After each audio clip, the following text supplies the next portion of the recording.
Wait. May tanong ako sa'yo. Ano yun? Ready ka na ba sa new episode? Ako pa ba? Of course! Nice! Chill lang tayo dito. True. Ako may tanong din ako. Sige, ano yun? Bakit ba? Ha? Anong bakit ba? Bakit? VA. Where we talk about anything about virtual assistants, remote working, work from home life, and many more. Kaya kung isa kang VA or gusto mong maging VA, para sa'yo tong podcast na to. Hello everyone and welcome ulit sa isang episode ng Bakit VA? My name is Annette. I will be your host for today and together with me, meron din tayong isang co-host. Of course, hindi yan mawawala. Ano yan? Partners in crime yan. Johnny Guzman, kamusta? Ayos naman. Ikaw, kamusta ka? Okay din naman. As well, life as usual. So, ayan. So, together with us din, meron tayong special guest, of course, which is one of our contractors na he's been with us medyo matagal na din. Actually, may dalawa nga siyang clients sa atin eh. So, that's a good thing. And baka malay mo madagdagan pa. Mga 10 ganun. Oo. Ay, Yan. I'm sure kayang-kaya niya. Kailangan 10 na natin mga sakto lang. Ayan. So, siya nga pala si Albert Husmalaga, one of our contractors. So, yan, kamusta? Kamusta, Albert? Okay naman po. Ayun nga, so medyo walang work ngayon since because of the holiday. So, one of the clients, yun nga, hindi siya nagpaano ng for the week. Pero so far, yung isang client is ongoing pa din. Yes. So, kung hindi mo, for your information, my dear co-host, ako nag-handle din kay Albert. Isa din ako sa mga project managers niya. So, yeah. So, yung client na sinasabi niya na parang binigyan sila ng 1 week vacation, actually. Yeah. Just because of the holiday. Just look at that, diba? 4th of Kasi- July lang yung 4th lang pero 5 araw yung Oo. Ganun 4th pala of yun. July, pero 5 araw na wala, di ba? Ayun.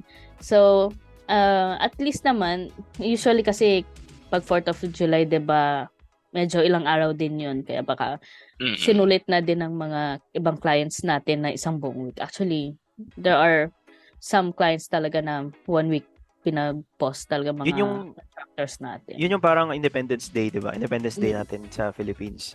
Pero yung Yes. celebration nila doon, parang New Year, ganun ba yun? Oo, bongga. Ganun ba yun? Pa-fireworks.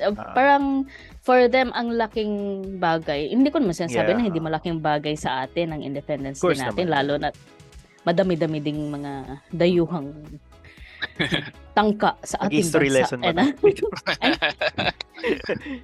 Oo nga pala. Anyway, going back, ang ating topic for today kasi is about the challenges and triumphs ng ating mga virtual assistant and how being a virtual assistant changed your life or something ganyan. So, gusto natin malaman paano ang naging journey ni Albert when it comes to his path sa virtual assistant. So yun nga, bali sa BPO industry ako for like more than 8 years. So I started dito sa amin sa telecom, parang customer service, technical support, actually lahat na siya. May sales din siya. So doon ako nag-start. And then yun nga, recently nagka-pandemic na parang biglang na-introduce yung work from home. So parang mas okay siya kasi less expenses, yung sa pagta-travel, saka more time with family. And then yung previous company ko nga, yun nga, binigyan kami ng option to work from home pero temporary lang siya. And then recently nga is pinapabalik na kami on-site. So, nag-decide ako na maghanap ng option to look for like permanent work from home. And then, may nakapagsabi nga sa akin about dun sa virtual assistant. And then, ayun, tinry ko. And working well naman until now, di ba? So, Ay, yes. yung Working well naman. yung ano talaga yung work from home yung pandemic, no? Once natikman mo na yung work from home setup, hanapin mo Parang na ayaw ko na. di ba? Kapag pinabalik ka na sa Oo. office, no? Parang mas gusto ko na lang mag-work from home. So, doon mo din talaga malalaman na mas gugustuhin mo talaga mag-work from home kung meron ka ng option if you guys, listeners, are working in the office or sa site, ganyan, di ba? So, Actually, 'di ba parang before pandemic medyo meron naman na yung mga work from home, 'di ba? Pero hindi pansinin. oo, hindi talaga. Hindi. Nung natikman na nila talaga, dun na. Totoo. Ay, once you go VA, you can never Yung kamandag ng work from home, iba talaga din, no? iba So, din. So, kailan ka nag-start lang mag virtual assistant? Bali, nakapag-start ako sa VFlix around February. So, kasi yung wife ko is naging pregnant siya. And then, ayun, nakapag-request ako. Actually, bumalik na kami ng office eh. So, ilang months na din ako doon. Kaya lang, yung expenses is grabe. So, since medyo malayo siya yung bahay namin sa workplace, I have to travel parang 6 hours back and forth. So, ayun. 6 hours back and forth. Tatlong oras, Parang pagod. Papunta, Back tapos and 3 oras pabalik. So, ayun.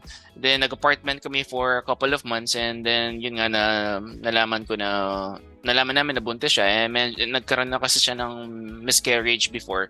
So, medyo, kailangan ingat-ingatan. So, nag-request ako ng temporary work from home. And then, ayun, pinagbigyan naman ako ng manager. Given naman yung, siguro, yung naging performance ko, na pagbigyan naman. And then, yun. So, naisip ko yung 6 hours na for travel time, pwede ko siyang gamitin into something else. Doon nga, yung kaibigan ko na nagwo-work as VA and na-introduce ako doon sa Then, I tried to apply. Pero, it's hard, no? Kasi, Hirap din. oo, hirap kasi hirap humanap ng clients. Siyempre, wala naman din akong experience when it comes to virtual assisting or wala akong masyadong idea. Kaya yun nga, I'm very grateful with VFlix kasi I've been completely honest with them na ito ako, employed ako. Diba? And then, wala akong background sa ganito. Binigay ko lang sa kanila kung ano yung ginagawa ko before. So, they helped me to get a client. So, ayun nga. So, nagtuloy-tuloy na doon. Yeah. And need mo talaga din mag-stay muna sa house dun sa situation. Yes. Yan, diba? Yes. Since Actually, nanganak na siya. So, nanganak na siya. Oo. Oh. Nakapanganak na siya. Congratulations. Congrats. Yes, pero still, you need to stay din, no? Yes. Kasi baby. Very, you need to may- attend din to be Pwede a very hands-on dad. Kahit VA ka, karga-karga mo yung baby, di ba? Pwede. Magagawa Nagpapadede mo na ka. yun. Oo. Oo. So, Huwag ka muna umiyak dyan. Kanan. Calls mo na ako. Are you a skilled virtual assistant looking for your next opportunity? Join our team at VAFlix, where we provide top-notch virtual assistant services to busy professionals. As a member of our team, you'll have the opportunity to work with a variety of clients and gain valuable experience in the field. Send us an email at recruitment@vaflix.com. What are you waiting for? Apply as a virtual assistant at VAFlix today, where your skills and expertise are valued. sabi mo before, nung nasa BPO ka pa, meron kang sales experience. So, parang naka-help naman to dito sa VA. Yes, Bakit tinuruan ako ni na Bri and si na Miss Teen paano parang ibenta yon. Kasi nga, meron na akong sales experience pero when it comes to VA kasi it's different. Mostly it's cold calling, diba? So, Tayo yung gumagawa Yun. ng calls. so yun. Sinabi ko na I have yung strategies to create sales or generate revenue for the business, ganun. Nag-work naman. Mm. Kaya Nice. natanggap ako dun sa unang client ko, which is parang advertising company siya. Oh. And kahit pa paano naka-help yung experiences mo before, 'di ba? From the BPO Yes. industry sa VA Oo. industry. But so what are some of the most common challenges you've faced na as a virtual assistant, and how have you overcome them, Albert? Ayun nga, syempre, no, since galing tayo ng BPO, usually dyan may training. So they allot time for the training para dun sa product, to get knowledge from the system. So yung sa virtual assistant, nagulat na lang ako yung one day, sige, you can start on ganito. And then binigyan lang ako ng mga parang spreadsheet kung anong gagawin. And then ayun, so wala akong idea dun sa product, especially dun sa, yun nga, advertising. Advertising agency kasi yung first client ko. So wala akong idea. So ang ginawa ko is binasa ko yung spreadsheet, and then I try to get some tips. Nag-YouTube ako kung paano yung doing cold calling, so ano yung mas effective way. And then ayun, nag-work naman. And so far, maganda yung kinalabasan, nakakapag-generate talaga or nakakapag-provide talaga ako ng leads dun sa client ko. And same thing with the new one. Dun sa bago ngayon.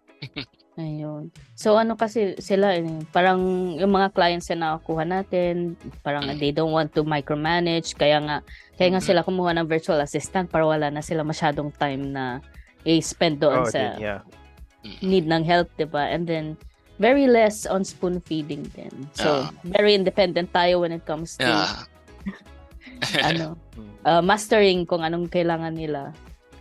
And yeah, when we talk about, the skills and everything, may now that you're a VA, diba? So Yes, were there any like particular skills or qualification na parang you think is essential when you became a virtual assistant? And kung develop naman ba ito over time? Yes po. Yung particular skill siguro is, of course, yung effective communication, which medyo matagal lang nga ako sa BPO. Yun yung medyo na-develop ko, com skills ko, na naging essential part din siya to land the client. And at the same time, na apply ko siya sa work. Since I'm dealing with like business owners, managers, yun yung naging edge ko din, or naging essential part na mga natutunan ko. And also may times din na parang kahit sabi natin busy si client, in a way they also share their knowledge with us, no? Yes. Meron yung sa una kong client, we have parang weekly discussion kung ano ba yung strategize namin. Then napaka-open naman niya sa feedback. So yun, nakakapag-share ako, and then same thing with him, kung meron siyang kailangan ipagawa or kailangan kong i-adjust, yun, nagagawa naman. So maganda. Galing, no? Talaga pag mabait yung client, no? Oo. And dalawa yung client niya, sabi mo, di ba? Dalawa yung client mo. And luckily, I think for Albert, he has two very kind clients. Oo, yeah. Okay naman.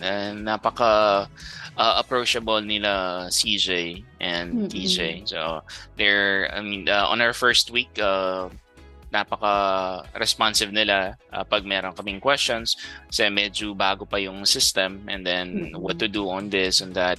So napaka-responsive nila. And yun, we try to, me and yung other kasama ko si Marimar, we try to help one another para mag-grasp namin yung knowledge about dun sa product and be more effective for them as a virtual assistant.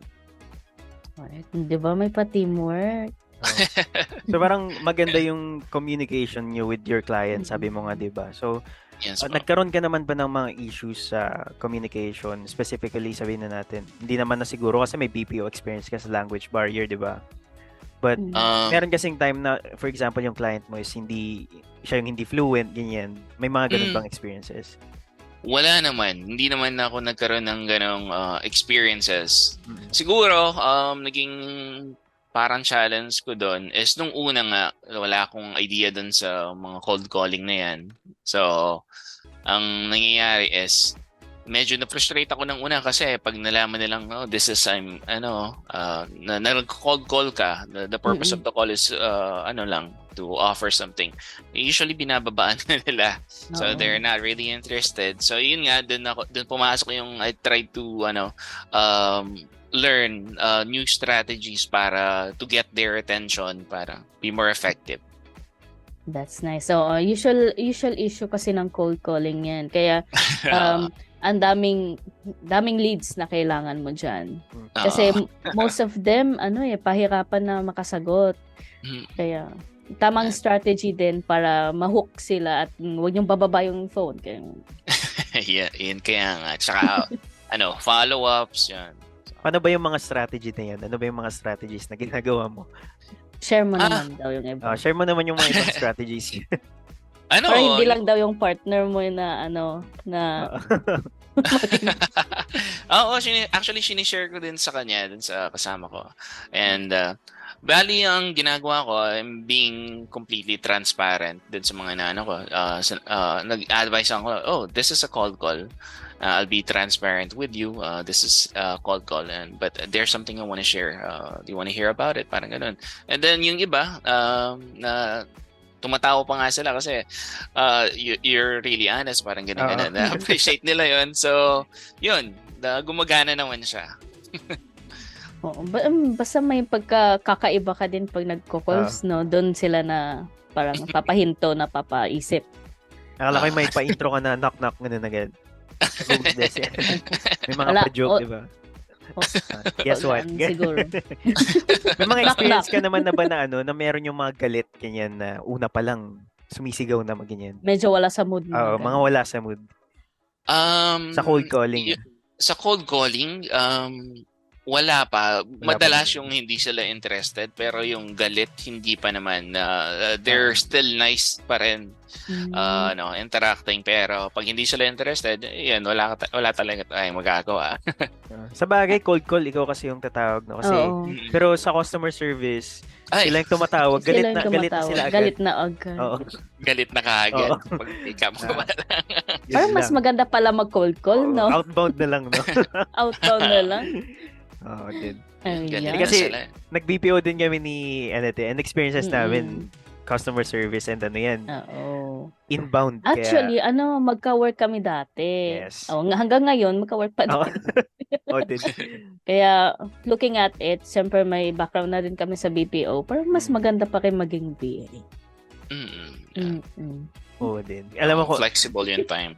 Sa ano pa lang, sa sahod pa lang. Oh. Ay, no doubt. Wala Actually, na, wag nang kailangan pa bang i-memorize yan, ganyan. Ay, maano tayo. Charot. Ibang channel yan. Ibang channel.